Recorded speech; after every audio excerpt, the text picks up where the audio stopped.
All right, welcome to the Explainer. Today, we're diving deep into the Indian Economic Service exam. And look, we're not just going to talk about what to study. Everyone does that. We're talking about the strategy, the actual game plan you need to come out on top. Okay, so let's get right into it. We've broken this down into a roadmap built on three essential pillars. First, we'll cover mastering the syllabus. Then, it's all about applying that knowledge to what's happening in the real world. And finally, we'll tackle the skills you absolutely need to nail it on exam day. So, pillar number one. This is all about mastering that syllabus. Think of it as your foundation. It's totally non-negotiable, right? This isn't just some checklist of topics from UPSC. No, this is the solid ground you're going to build your entire success on. You can't skip this. And here's the thing. Mastering the syllabus isn't just about reading a textbook. Not at all. It's a 5-step process. We're talking about a real strategy here, one that's designed to build knowledge that's deep, connected, and won't crumble when you're under pressure. Okay, first things first, you have to solidify the basics. I mean, you'd be surprised how many top students get tripped up under the stress of the exam. They start mixing up really fundamental concepts, like the difference between classical and Keynesian economics. Your fundamentals, they have to be absolutely rock solid. Now, this is super important. Where should you focus your energy? Well, take a look. Not all subjects are created equal. You can see right here that microeconomics and the Indian economy together are a huge chunk of this whole thing. So if you want to be strategic, focusing your energy right there, that's the key to getting the highest possible score.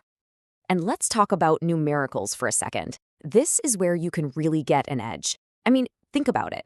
Unlike a subjective essay where marks can be, a bit fuzzy, these questions have right or wrong answers. You can literally score a perfect 10 out of 10. And getting full marks here, that's a massive advantage over the competition. All right, so once you've got that foundation, it's time for pillar 2. And this is where things get really interesting. We're talking about integrating current affairs.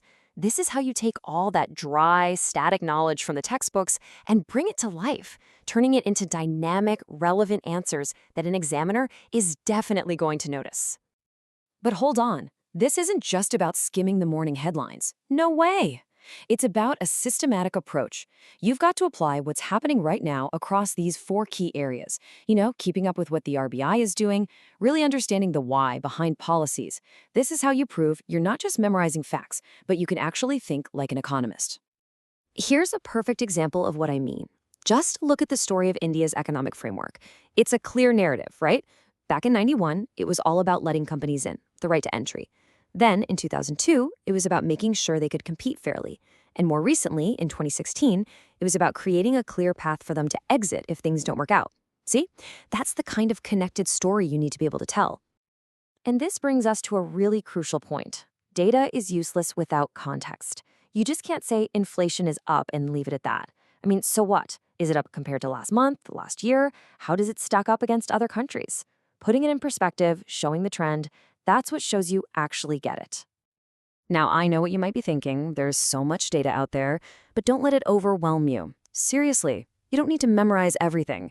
If you strategically focus on, say, 50 to 60 key data sets, things like GDP rates, Forex reserves, you can make a massive impact. And honestly, a lot of the time, a good approximation is more than enough to make your point.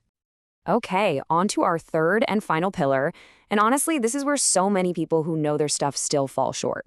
It's all about developing your exam skills. This is the part where you take everything you know in your head and actually turn it into marks on that answer sheet. Yeah, this is really where knowledge meets execution. It's not just one thing, it's a whole skill set.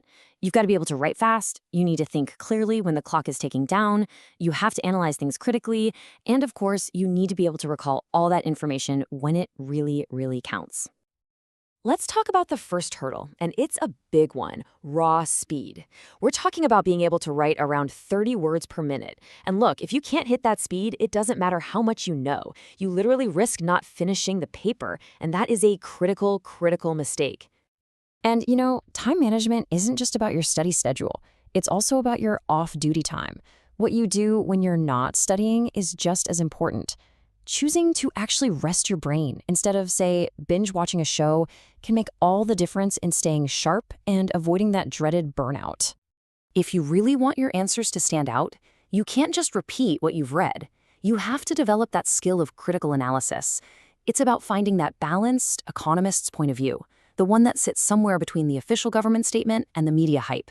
You need to be able to look at a policy and say, okay, this part worked well, this part didn't, and here's how it could be better. Last but not least, let's talk revision. And please, don't just reread your notes. That's so passive. Revision has to be an active process. A smart strategy is to be uneven. Spend more time on your weak spots, obviously. And here's the key. Don't just read. Read, close the book, and then try to write down what you remember. That's how you actually lock it into your brain for exam day. So let's pull all of this together. You've built your foundation by mastering the syllabus. You've brought it to life with current affairs. And you've honed your exam skills. What does that all add up to? What is your real strategic edge? Because here's the thing, and this is so important. Every serious candidate has the knowledge. I mean, the syllabus is the same for everybody, right? But the people who actually win, the ones who get selected, they're the ones who have more than just knowledge. They have a powerful, thought-out strategy for how to apply and execute it. And really, that's the question I want to leave you with today. You have the knowledge. We know you do. But do you have the strategy? Because mastering these three pillars, knowledge, application, and skill, that's what's going to give you your definitive edge.